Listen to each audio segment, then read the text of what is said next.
in Hindu religious philosophy, they generally speak of Prasthanatrayam, which consists of Brahma Sutras of Vyasa, Dashopanishads, the 10 Upanishads, and Bhagavad Gita.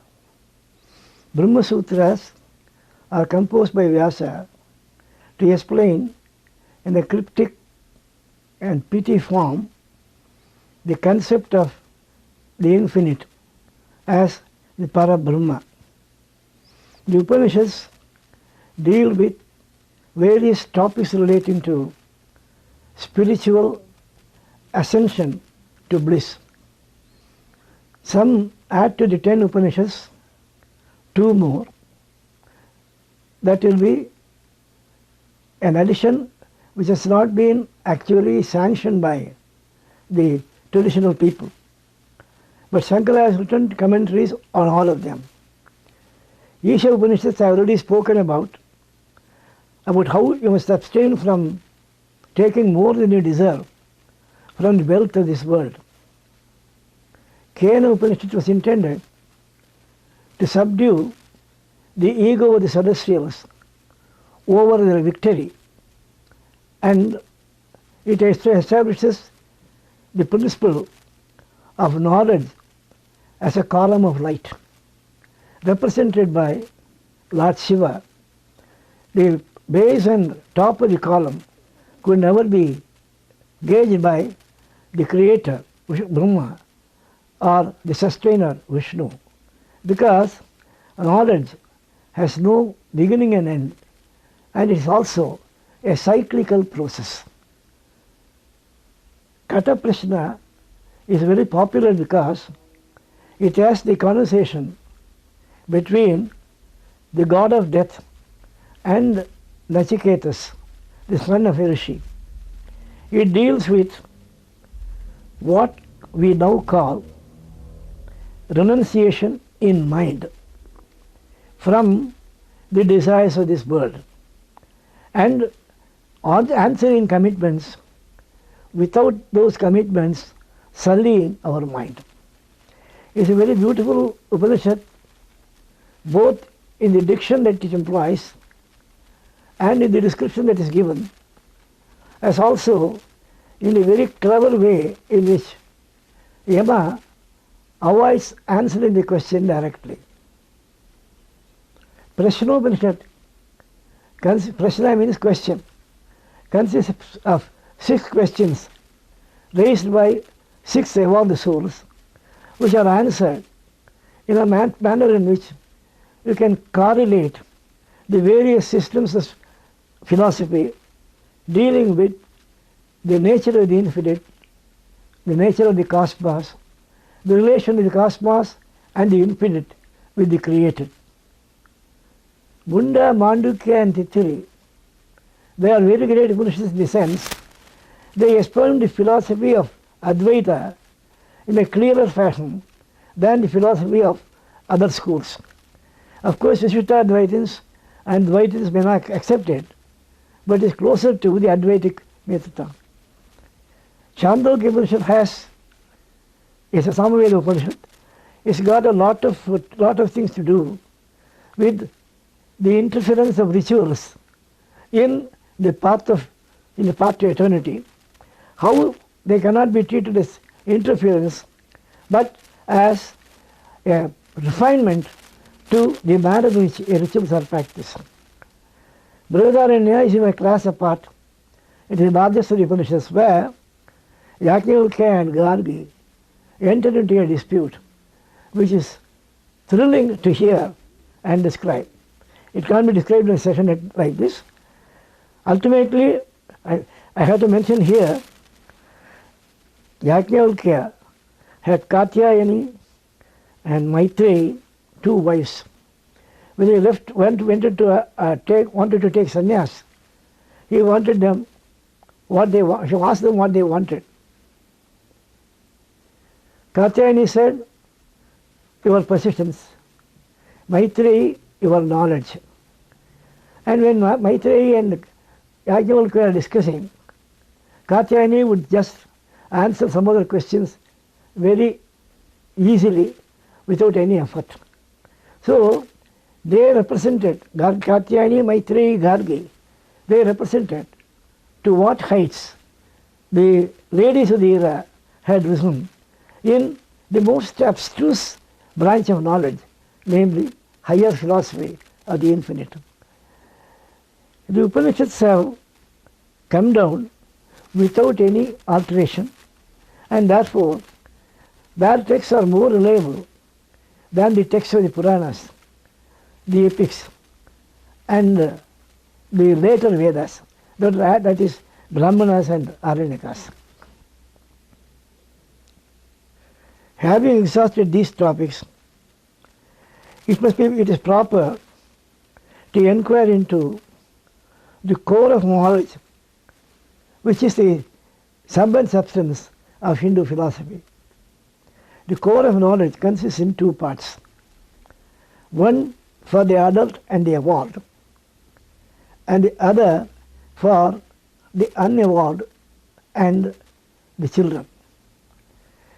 For the adult mind, the core of knowledge consists in building up a mental frame wherein passions get subdued by self-will and desires get subdued by abstinence, and thought gets subdued by avoiding illogic or what is called vitandavada. And it is how the adult will be guided in these things on the basis of the scriptural texts written by the rishis, which are more than smritis. That is, there are six smritis which have been simplified for us by later writers, and some follow the Yajnavalkya Smriti, some follow the Apastamba, and follow the Bodhayana Smriti. All these Smritis indicate to you the means to test your own intellect. What is my capacity intellectually?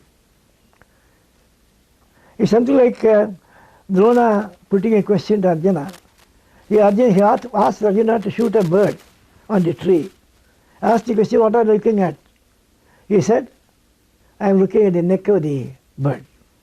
The other said, I see the bird, the branch on which it is sitting, and all of you. Concentrated attention of the intellect is important. That is called pinpointing the intellect. For pinpointing the intellect, it gives a particular formula, namely, sit in the morning at about 5 o'clock in the morning and just recapitulate what all you have done in the previous day. How much of it has been to your satisfaction? How much despair and desolation it has created? And have a stock of it.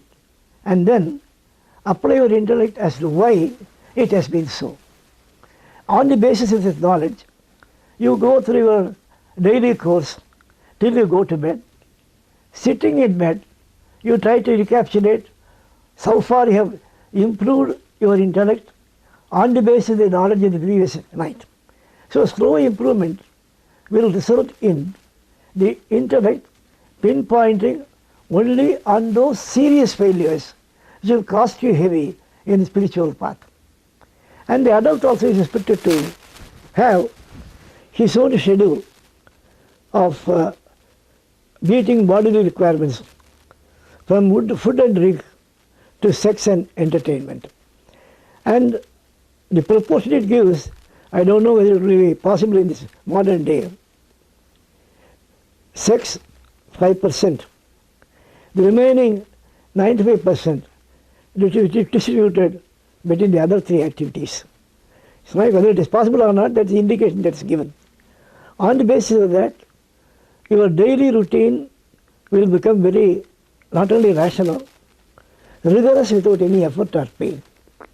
And then you can take to what is called the Kriya theory, namely the daily duties owed by a householder to the gods and the mains, his ancestors.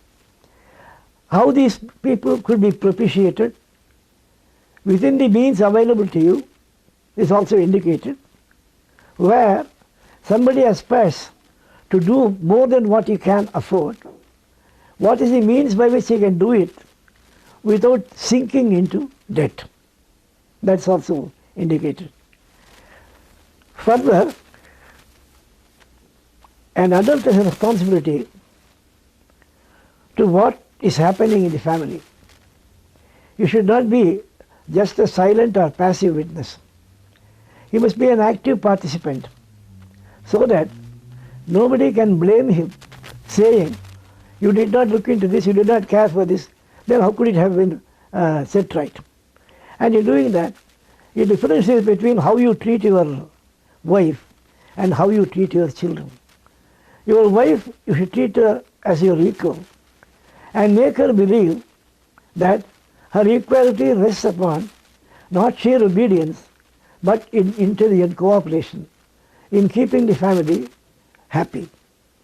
As far as the children are concerned, praptetu shodashe varshe putram mitra vadacharet. When the child has crossed the 16 years of age, you should treat him as a friend. And the Rishi has a harsh word for those parents who use the rod all the time during childhood.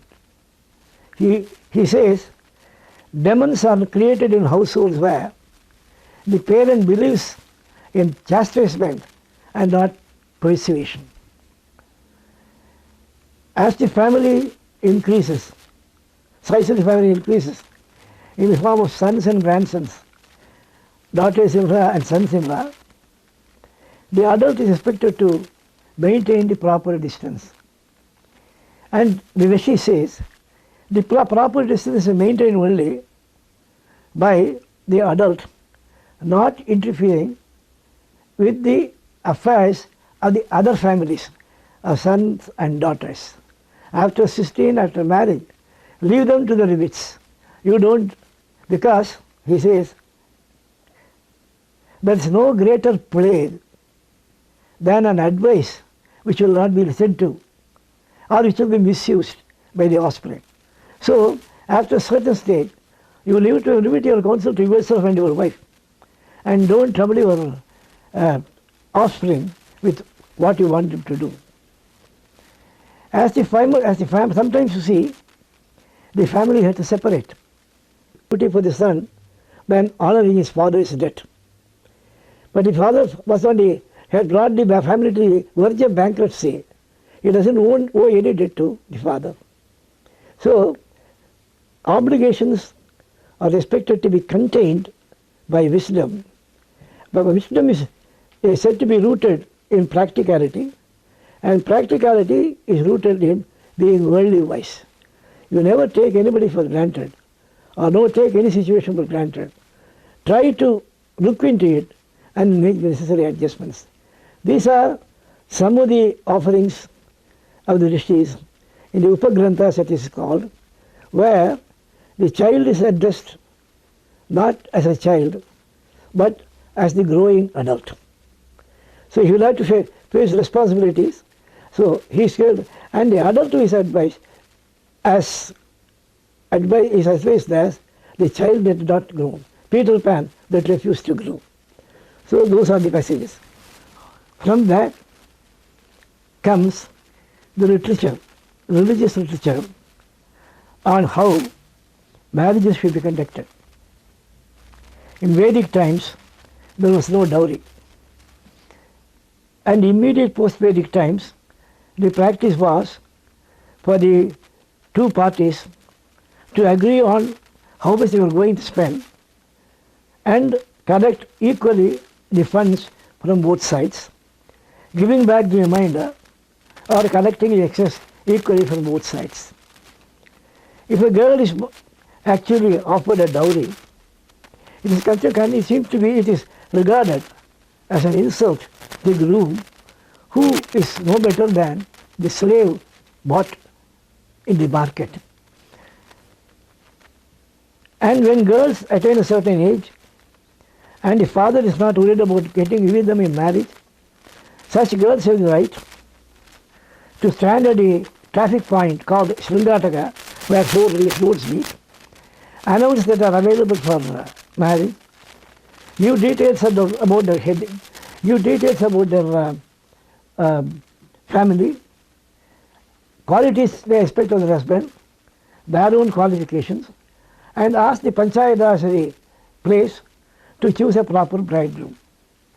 So the Panchayatas will choose a bridegroom, appraise both the parties, and actually compel them into contracting the marriage covenant on the basis of equal shares. That was free there.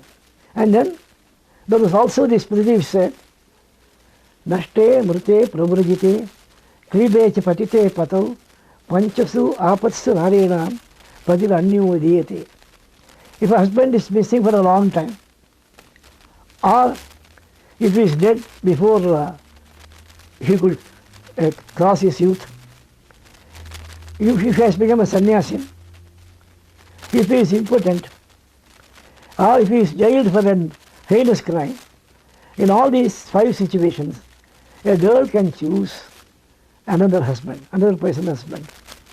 If the parents refuse, he should invite the Panchayatas to get the thing complete. There was freedom for the woman in those days, which was lost in the subsequent days. When it was said, Pita Rashtati Kaumari, Bharta Rashtati Yuvani, Putra Rashtati Vardhake, Dastri Swadandri Varhati. Later they wrote a rule. In childhood, you are taken care of by your parents. In youth, by your husband. In your old age, by your sons. In no case, a woman deserves freedom. That was a later writer. That is also there. Against that, there were poets in Boja's court who composed verses deriding the habit of depressing the woman to the status of a chattel. They call such persons as cowherds who had somehow strayed into civilized society. Say that now, nobody will be popular. And both in respect to family life and adult behavior, as well as treatment of children, there is a chapter given by Rishi on sadism. The sadist, they say, cannot be easily identified. Sometimes it's identified only after the marriage.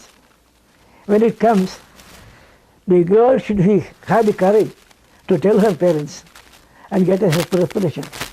And sadism is defined in many ways as constituting the bestial mind which is after perverted sex. And of course, it's not important for us. It gives what sorts of perversion there could be, how the results of those perversions, and ultimately the remedy to those perversions. In way, these things are not necessary. Ultimately, adult should get a fulfillment by the family certifying that he has honored his commitments fully and had nothing to expect from him, nor do they have any complaints against him. And she says, in 100 families, only 20 families will qualify for this. But even that 20 is a great figure. Panchamsha, that is 20. Even that 20 is a very great figure. As regards interrelationship within the family, it expects the head of the family to prevent wasteful disputes arising between members of the family. He describes as wasteful that which will incite only anger without offering solution. A quarrel is a quarrel only when there are two sides. So one side should be diffused. The diffusing should be done by the adult. Vacharambo shanartaya yato yati adhogatim. That is, the family ultimately will get shattered to smithereens if disputants are not told of responsibilities and reined in. Finally, there are occasions when the family will be celebrating festivals. Those festivals are as ordained by the Vedas to be performed in particular months. Each month has a particular festival devoted to a particular deity. Following that will result in a sum total of grace, which cannot be measured in money, but in greater happiness. If you consider a festive occasion as a fasting occasion, you lose both ways. And in dating these festivals, there may be differences according to the almanacs that are followed. Even there, you try to follow what your ancestors have followed, not trying to criticize the other person following a different thing, because almanacs are based upon a lunar or stellar basis, and even in lunar calculations and stellar calculations, there are variations in percentages and fractions, and so they cannot, no two almanacs can be expected to agree. What the Indian government has done is to publish an almanac on the basics of the astronomical details, but to follow it becomes difficult because it clashes with the traditional almanac in many places. Unless the priests in charge of the mutts come together and sanction its observance, there will be no way in which we can try to remove the sectarianism. A festival is no festival without poor feeding. Feeding yourself is not festival. Feeding those who need food is festival. Those who prepare food for only themselves are not eating food, but are only consuming sin after sin. Over this short period, I have been able to cover so much about Hinduism, for which opportunity I am very grateful to the Asian Television Network. I had also spoken at the studios last time when I visited it, that was in 1990.